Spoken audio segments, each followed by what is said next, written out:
the United States will withdraw from the Paris Climate Accord.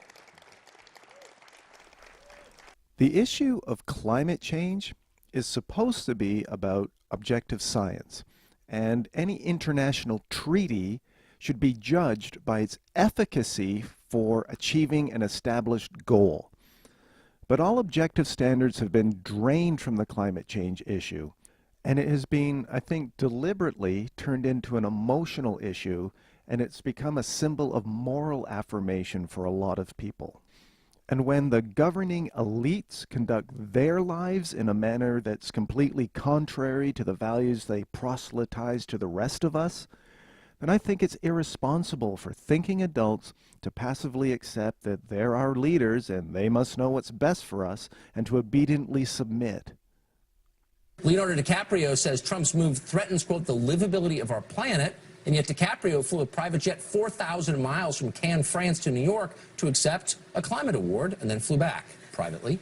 Hillary Clinton tweeted that Trump's pullout was, quote, a historic mistake that leaves American workers and families behind, and yet, speaking of workers and their families, there probably weren't a lot of those on board last year when Hillary used a private jet to fly 20 miles from Martha's Vineyards in Nantucket for a fundraiser, a critical fundraiser. Also, it's a little rich for Clinton to tout the needs of the planet on the very same day, today, that a new email was revealed showing she once requested a separate private plane from Michelle Obama to fly to Betty Ford's funeral. And of course, there's the former President Barack Obama, who for whatever reason never seems to get the credit the awesome hypocrisy he displays so deserves. Obama told us just yesterday that Trump's refusal to take CO2 emissions seriously could, quote, crush future generations. And yet, here's some of what he has done just since January. On the day he left office, Obama took a Marine helicopter to a government-owned 747. He flew that across the country to Palm Springs, California. After a few days of relaxing at an 11,000 square foot mansion, can you imagine the air conditioning required for that? The electricity bill, unbelievable.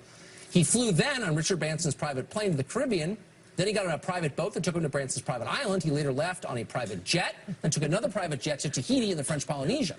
After that trip wrapped up, he took another private jet to Milan, where a 14-car caravan escorted him to a conference where he spoke about, brace yourselves, global warming. Leaving open the question, how much do any of these people really care about carbon emissions?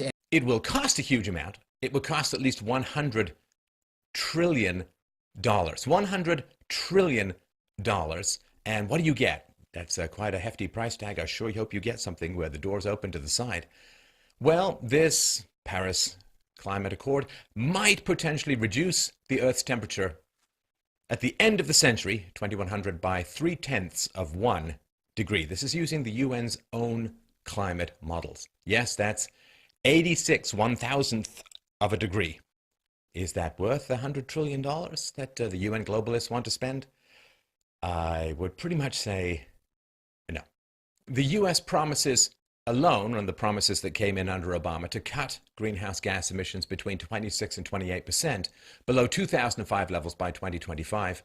Well, that's going to have a significant hit on the US economy. Reduces gross domestic product more than $150 billion annually, right? So these pretty crazy pledges to cut these greenhouse emissions will also cost not just $150 billion a year, about 6 million jobs.